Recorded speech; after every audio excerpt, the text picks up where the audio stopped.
What happened with Evan to put him on the report? Well, he'll be all right. What have you seen from your team this week? How do you think they've handled everything with the fact that this is the first playoff game for most of them? Yeah, I think they've done a good job. We've had a good couple days of practice. Try to finish strong here on Friday. Good week of preparation. Been consistent. How did Dory come through yesterday's practice? He did good. He did good. We get him another day out here, and hopefully it's moving in the right direction. You like his chances, though? Fair to say at this point? I hope so. Yeah. Brian, I understand it has nothing to do with this game, but I'm hoping for a minute you could humor me and reflect on your last playoff game, which is probably the best game most of us have ever seen.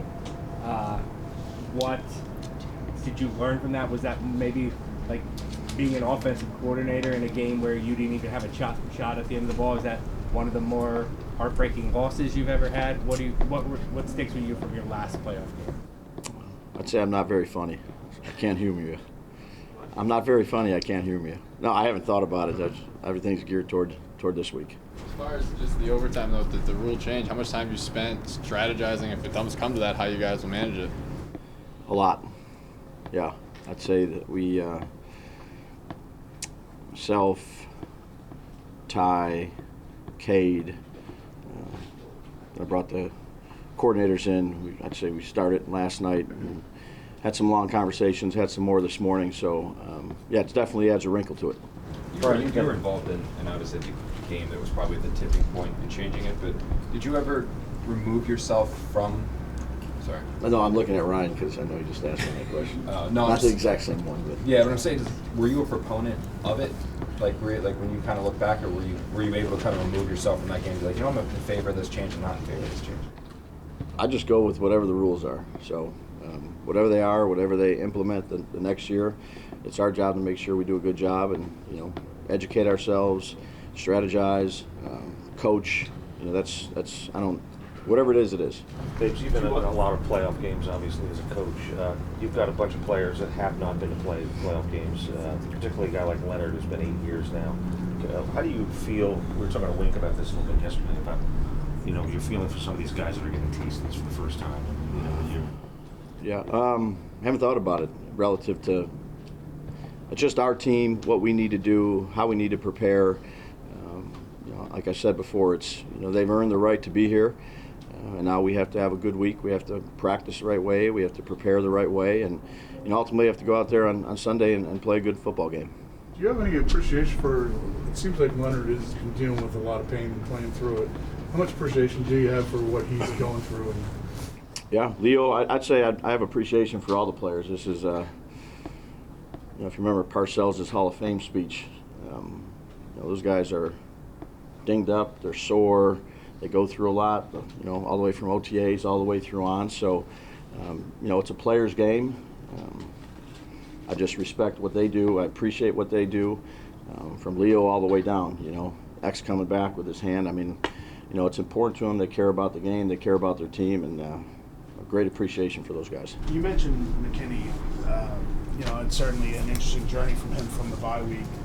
You guys could have handled it a bunch of different ways with him, considering what had happened.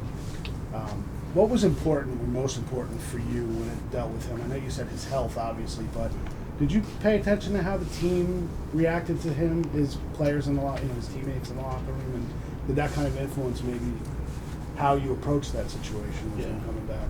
Yeah, I think anytime something happens, I think if you have a good team, guys that care about each other, obviously you feel bad for the guy. But he's done everything we've asked him to do since he's been injured to get ready to come back and be at his best. So I just appreciate his work ethic, his commitment to the team, and then ultimately coming back out and playing. Teams with quarterbacks in the playoffs for making their first career start haven't fared very well. Historically, last decade, 2 decades. What makes you think that Daniels could be different in that kind of spot?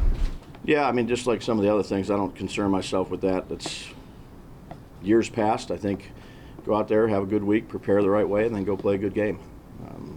That's what we're all trying to do. Is there anything about him specifically that would make you think that he would be sort of unaffected by the situation and the pressure? I think you'd have to ask him. He's done a good job this week.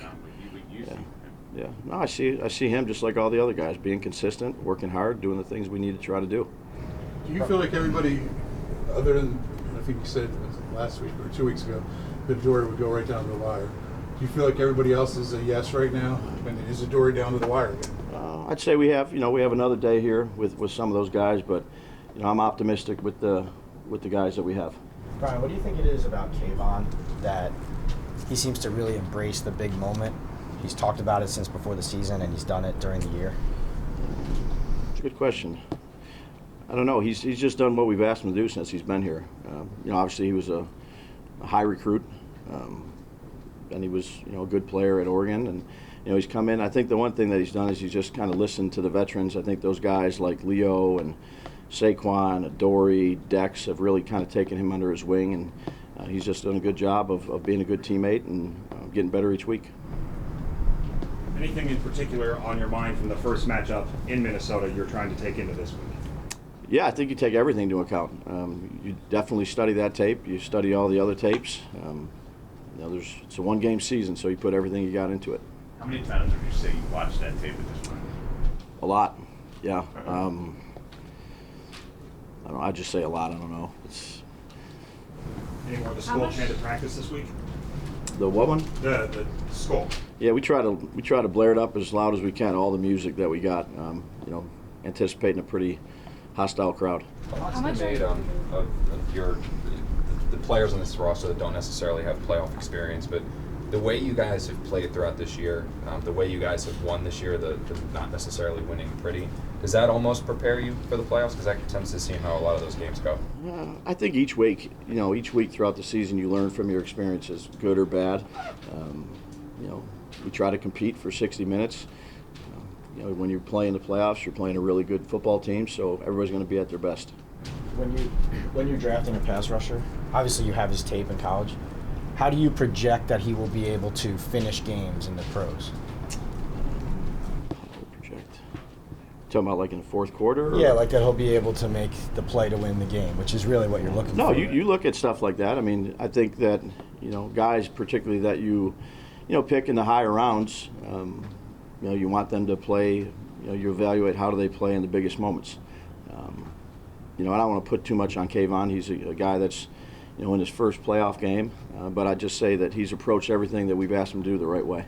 Evan's had some tough games this year. What have you guys done to try to keep his confidence up along the way? And where do you feel like it's at right now going into this game? Yeah, I think we do the same with all our players. We come back after games, we correct the things we need to correct, we emphasize what they did well, and then we go out there and we try to practice and improve the things that we didn't do as well and keep on building the things that we did do well. Brian, is there a point on Saturday night, maybe after you've met with the team, where you sit down and say to yourself, all right, I'm going to have my steak, we're prepared, we're done, let's go play the game? You lost me at steak. He didn't hear the rest of the question. Can you say it again? Now, is there a point at Saturday night where you say, I'm done preparing, let's just go play the game? Absolutely. We have, today's an important day. We do a lot of situational stuff today.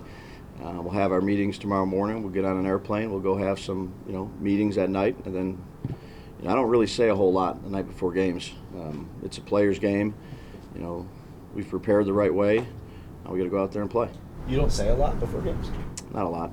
No, it's a player's game. I say a lot during the week, getting ready. But the night before the game, to me, that's a player's time.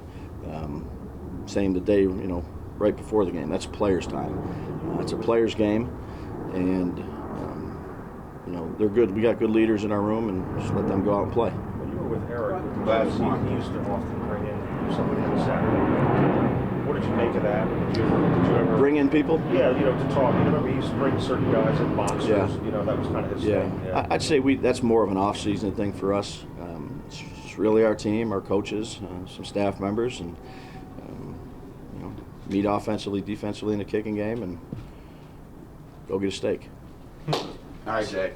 No, thank you. What do you have? When you're talking about not talking to your players prior to the game or the night before, do you though talk to your leaders, your captains, to say, we want to get this message to the rest of the team? Do you leave it up to them to send that message? Yeah, I meet with the captains. I meet with them this morning.